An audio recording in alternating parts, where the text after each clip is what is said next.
BRS party ఆనాటి TRS party 2001లో ఆనాటి ఉమ్మడి ఆంధ్రప్రదేశ్ పాలకుల నిర్లక్ష్యం వల్ల తెలంగాణ ప్రజలు పడుతున్నటువంటి ఇబ్బందులను గుర్తించి కేసీఆర్ గారు పార్టీని స్థాపించి తెలంగాణ ఉద్యమాన్ని ఢిల్లీ స్థాయికి, దేశ రాజధాని స్థాయికి, జాతీయ స్థాయికి తీసుకెళ్ళి దేశ రాజకీయ వ్యవస్థను ఒప్పించి ఆ క్రమంలో అనేక పోరాటాలు, చివరికి చావు నోట్లో సైతం తలబెట్టి ఆమరణ నిరాహార దీక్ష చేసి 14 ఏళ్ల ప్రస్థానంలో తెలంగాణ ప్రజలందరినీ కూడా సమీకరించి అన్ని వర్గాలను ఒప్పించి మెప్పించి వారి నాయకత్వంలో కేసీఆర్ గారి పోరాటం ద్వారా, వారి చర్యల ద్వారా, వారి వివిధ కార్యక్రమాల ద్వారా తెలంగాణ ప్రజల్ని మేల్కొల్పి తెలంగాణ రాష్ట్రాన్ని సాధించుకోవడం జరిగింది.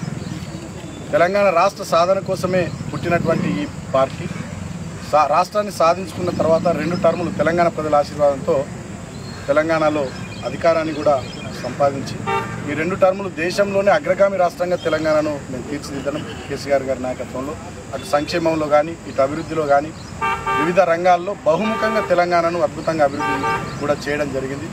సో అందుకనే ఉమ్మడి ఆంధ్రప్రదేశ్లో 2014కు ముందు తెలంగాణ అన్ని రంగాల్లో వెనుకబడి ఉన్నటువంటి తెలంగాణ రాష్ట్రంగా సిద్ధించిన తర్వాత పంటల దిగుబడిలో పంజాబ్ను తలదన్నే విధంగా ఎదగడం జరిగింది. ఐటీ ఎగుమతుల్లో బెంగళూరును దాటిపోయి ఎదగడం జరిగింది. అదేవిధంగా ఏరోస్పేసు, defence, pharma, real estate, electronics, hardware తదితర రంగాల్లో దేశానికే తలమానికంగా తయారైంది. అంతేకాకుండా సంక్షేమ రంగంలో దేశానికి దిక్సూచిగా 2000 రూపాయల పెన్షను, ఆడబిడ్డ పెళ్లికి 1,00,000 రూపాయలు, రైతుకు ఆదరువుగా రైతు బంధు, రైతు బీమా లాంటి పథకాలు, రికార్డు స్థాయిలో పలు ఇరిగేషన్ ప్రాజెక్టుల నిర్మాణం, 46,000 చెరువులు మిషన్ కాకతీయలో భాగంగా పూడిక తీయడం, ఇట్లా ఒకవైపు వ్యవసాయ రంగం, ఇరిగేషన్ రంగం, సంక్షేమ రంగం, అభివృద్ధి, మౌలిక వసతుల కల్పన, పట్టణాలు, పల్లెల్లో పల్లె ప్రకృతి వనాలు, మార్కెట్లు, శ్మశాన వాటికలు, డంపింగ్ యార్డులు, మిషన్ భగీరథ ద్వారా మంచినీళ్ళు, ఇంటర్నల్ సిమెంట్ రోడ్లు, డ్రైనేజ్, ఇట్లా మౌలిక వసతుల కల్పన, అంటే బహుముఖంగా తెలంగాణను అన్ని రంగాల్లో అద్భుతంగా అభివృద్ధి చేయడం కూడా జరిగింది. మేము తెచ్చిన SDF నిధులు, మేము తెచ్చిన CDP నిధులు, మేము తెచ్చిన DMFT నిధులు, వాటన్నిటిని మాడిఫై చేసి అప్పటి పనుల్ని క్యాన్సిల్ చేసి కొత్త పనులు లెక్క పెట్టి కొబ్బరికాయలు కొడుతున్నారు తప్ప ఇవాళ ఇదే చెన్నూరు నియోజకవర్గంలో చెన్నూరు రెవెన్యూ డివిజన్ చేయించిన గతంలో నేను దాన్ని రద్దు చేయించి అస్నాద్, పారిపల్లి కొత్త మండలాలు అవి రద్దయిపోయినాయి. అంతేకాకుండా బస్ డిపో చెన్నూరుకు తెచ్చిన అది రద్దయిపోయింది. 100 పడకల ఆసుపత్రి పని చెన్నూరులో నత్తనడక నడుస్తూ ఉంది. అదేవిధంగా ఇదే రామకృష్ణపూర్ మందమరికి కలిపి నేను 100 పడకల ఆసుపత్రి కావాలని ఆనాడు సీఎం గారికి ప్రపోజల్ పెట్టినాం.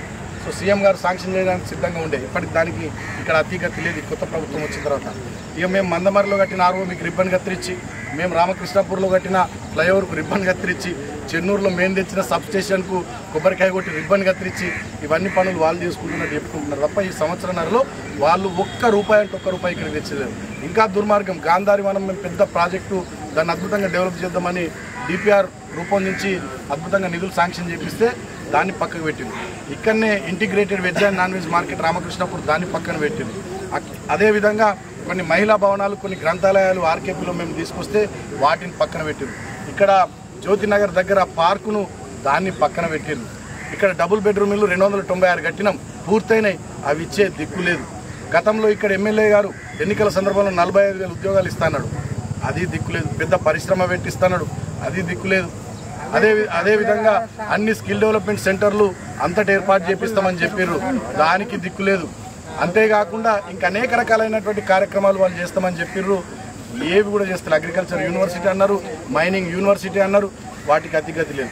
ఇదే సింగరేణి కోల్బెల్ట్ ఏరియాలో GO 76 ద్వారా ఆనాడు ఖాళీ స్థలాలు ఇల్లు కట్టుకున్న వాళ్ళకు 40,000 కుటుంబాలకు మేము పట్టాలు ఇప్పించినాం రామకృష్ణపూర్లో.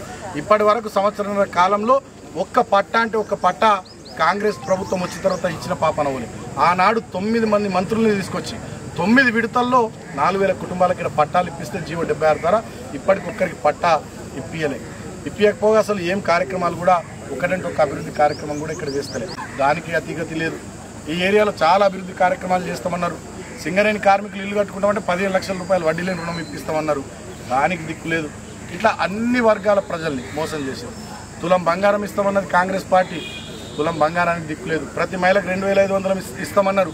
18 ఏళ్ళు నిండిన అమ్మాయిలకు స్కూటీలు ఇస్తామన్నారు. ప్రతి విద్యార్థికి విద్యా భరోసా కార్డు కింద 5 లక్షల రూపాయలు ఇస్తామన్నారు. ప్రతి నిరుద్యోగికి నెలకు 4,000 రూపాయలు ఇస్తామన్నారు. రైతు భరోసా 15,000 ఇస్తామన్నారు. రుణమాఫీ 2 లక్షలు చేస్తామన్నారు. దేనికి కూడా దిక్కు లేదు. ఇవాళ మొత్తం తెలంగాణ చెన్నూరు నియోజకవర్గం రాష్ట్రం అంతా కూడా కాంగ్రెస్ పార్టీని నమ్మి మోసపోయినమనేటటువంటి భావనలో ఉంది. కాబట్టి రాబోయే రోజుల్లో డెఫినెట్గా 24 సంవత్సరాలు పూర్తి చేసుకొని 25వ సంవత్సరంలో బీఆర్ఎస్ పార్టీ అడుగు పెడుతున్నటువంటి తరుణంలో మళ్ళొక్కసారి తెలంగాణ ప్రజాసేవకు, తెలంగాణ ప్రజల హక్కుల కోసం మేము పునరంకితం అవుతామని ఈరోజు మేము ఉద్ఘాటిస్తూ ఉన్నాం. పార్టీ ఆవిర్భావ దినోత్సవం సందర్భంగా ఇవాళ ఎల్కతుర్తిలో, హన్మకొండ జిల్లా ఎల్కతుర్తిలో జరిగే బహిరంగ సభకు కూడా చెన్నూరు నియోజకవర్గం నుంచి, మంచిర్యాల జిల్లా, ఉమ్మడి ఆదిలాబాద్ జిల్లా నుంచి కూడా పెద్ద ఎత్తున అందరం కూడా కదిలి వెళ్తూ ఉన్నాం. సో రాబోయే రోజుల్లో, ఇన్ని రోజులు ఒక సంవత్సరంన్నర మేము వెయిట్ చేసినాం. కొత్తగా ఎమ్మెల్యేలు గెలిచారు, కొత్తగా కాంగ్రెస్ ప్రభుత్వం వచ్చింది, వాళ్ళకి కొంచెం అవకాశం ఇవ్వాలని. రాబోయే రోజుల్లో ఖచ్చితంగా దశల వారీగా నియోజకవర్గంలో ప్రజా సమస్యల పరిష్కారం కోసం ఖచ్చితంగా ఆందోళన కార్యక్రమాలకు కూడా మేము శ్రీకారం చుడతాం. రాబోయే రోజుల్లో పార్టీ మెంబర్షిప్ ఉంటుంది, పార్టీ కమిటీలు ఏర్పాటు ఉంటుంది, పార్టీకి శిక్షణ తరగతులు ఉంటాయి. అన్ని రకాల కార్యక్రమాలతో డెఫినెట్గా ప్రజల్లోకి వెళ్తాం. ప్రజా హక్కుల కోసం, ఈ ప్రాంత అభివృద్ధి కోసం డెఫినెట్గా ఈ ప్రజల పక్షాన ఆనాడు ఎమ్మెల్యే గెలిస్తే అభివృద్ధి చేసిన, సంక్షేమం చేసి చూపెట్టాం.